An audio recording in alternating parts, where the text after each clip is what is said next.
नमस्कार. जय महाराष्ट्र. राज्याच्या राजकारणातली सर्वात मोठी अपडेट थेट चॅनलवरती. मित्रांनो, आपण चॅनलवरती नवीन असाल तर चॅनलला सबस्क्राईब करा, व्हिडिओला लाईक करून शेअर करायला विसरू नका. राज्याच्या लोकसभेच्या निवडणुका जशा जशा जवळ येतात तशा तशा राजकीय घडामोडींना चांगलाच वेग आलेला आहे.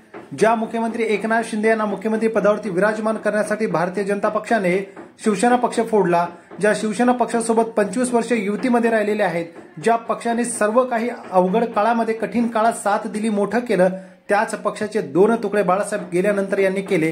त्याचबरोबर राहुल नार्वेकर यांच्या माध्यमातून शिवसेना पक्ष हा उद्धव ठाकरे यांच्याकडून थेट शिंदे गटाला गेलेला आहे.